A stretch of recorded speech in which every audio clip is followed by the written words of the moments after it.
Thank you very much, guys. As you can hear in the venue, we're having a lot of fun, and wow, what a performance from Samsung White. Coming out the gates, really swinging once more. Again, destroying Royal Club. Let's get straight to the team comps. Rengar, Rumble, Talon. Let's pull the graphic up, and Krepa, maybe talk to me about some of the picks and bans and a slightly different approach by Royal Club, but it wasn't enough. I actually like what Royal Club did here. They had a good late game component in Mundo, Kha'Zix. They didn't fall too far behind early. Their picks scale well into all phases of the game. I like Corki into Twitch. I like Thresh. He offers engage. Actually, coming into this, if I had to choose a comp that I would like to see win, it is Royals, but then you have White just playing so damn brilliant. Yeah, and the thing we have to remember here, too, is that really, if you're going to be Royal Club, what you're looking for is to hit the power spike about probably 18 minutes when you start getting that Trinity Force, and you get a core item or two onto Jace as well. So your sweet spot's going to be probably like 18 to 23 minutes. That's when you have to start grouping and then sieging very aggressively against the low wave clear. But what White did is they stalled out and skirmished with their composition and made it never possible for them to actually group on a tower. The problem with this, though, is that Corrin on Jace made no sense to me because it's a champion he hasn't played at Worlds. To my knowledge, hadn't played it all split in summer either. I was questioning his champion pool, but his Jace was honestly pretty abysmal. Late to fights, you saw him misplay fights on the bottom lane, get dived on repeatedly, and not know how to play around it.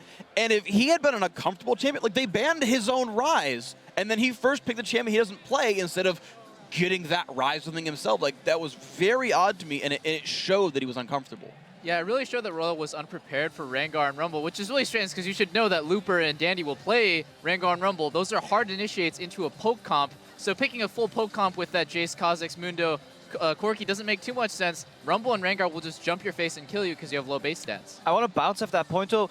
While he wasn't the most impressive Jace, it did allow him to at least keep mid lane, even if not push it first, and that actually kept Palm back. Palm couldn't roam until he was actually like 15 minutes into the game, or just at least push and put the pressure on the map. So in that point, the Jace did work out, but sadly, if you're not proficient at champion, Samsung White will abuse that like as much as they can. Before we get to that 15-minute roaming and pushing and moving around the map, we've got a replay that was super chaotic in the bottom lane.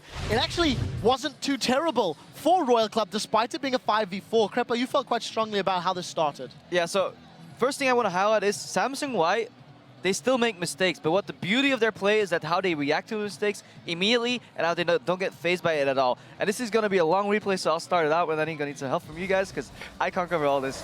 But yeah, basically it starts out with Zero just engaging this straight, reaction from Imp coming in as well, and then yeah, the TPs come in. The thing is, Dandy could have actually went a lot earlier, but he respected Insect. Mata's trying to survive, but this hook from Zero, that misses, and that bodes really badly for Royal Club. Well, his setup on the equalizer there was nearly perfect as well because you see it splits Insec and Cola off from Zero and Uzi, so it makes it a lot easier to focus just one of them down. And here we have Pawn getting in with his ultimate, dealing a bunch of damage right there, gets the exhaust off onto Uzi as well. And then as this fight ends up, Looper... It's a bad flash. That's what I mean. Yeah, the bad flash, but he reacts so well. Actually, if Looper didn't flash in right there to greedily try to go for the kills, he could have slowed down Corrin's entry into the fight. And now at this point, Sohan Royal Club just has to pick a target. They get so greedy here. Corrin goes for Looper, but Cola's off getting zoned or trying to finish off Dandy, and then Looper just turns around and smacks Corrin in the face. Yeah, and that's what I meant about Corrin. Like, he's staying there, like, not playing the range deal, not waiting for another QE to come out and anything like this, and honestly just absolutely misplays that fight against Rumble that would have won them a 5-for-3 instead of a 4-for-5. Yeah, and I got a bit thrown off guard at the start there because the start of this fight highlights the decision-making we could have had. Rengar was camping in that bush and try. He used his ulti, he saw Kha'Zix approach, and then he hesitated for a second. And it's rare that we see Danny hesitate because he kind of want to bait Kha'Zix in, but it allowed the Royal Club members to group up and form like an alliance together instead of just immediately Rengar ulting on Thresh and just burning him down. I think that would have been a slightly better play, but who am I to disagree with? Freak, I've got a question for you for our next replay as well. Regardless of the strategic decision-making that Royal Club is doing mechanically, individually, we're seeing misplays. Let's pull a second replay up onto your screens. Talk me through some of the decision-making of the dive and then the eventual mistakes from Insec. Right, so the initial dive, this is beautiful. This is Samsung the whole time, and again, it's their instincts of playing together for years now. Well, actually, in Pawn's case, only a few months, but Pawn and Dandy set up the gang, it's beautiful. Roll the clip out, right? They both start from out of sight.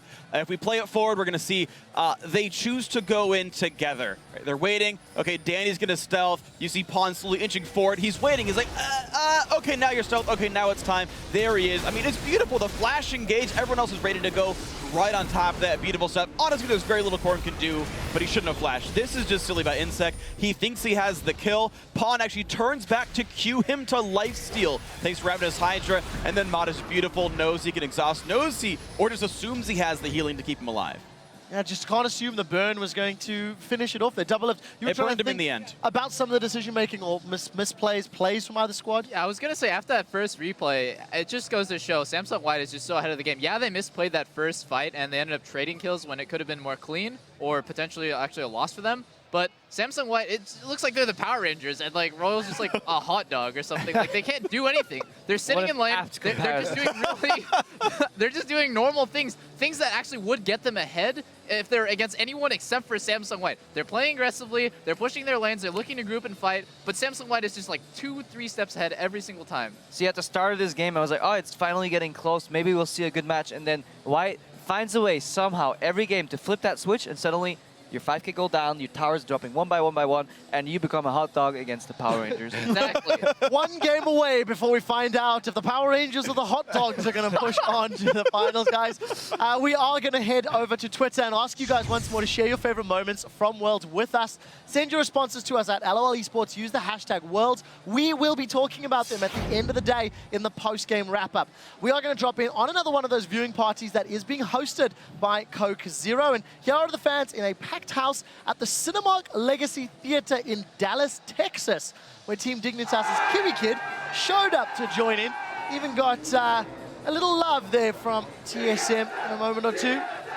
As you hear all over the world, even cosplayers in the house. Thank you for that, guys. Samsung White are one victory screen away from clinching the Summoners Cup for 2014. We'll see if they can get it done when they face off against Starhorn Royal Club in Game 3 of our championship finals.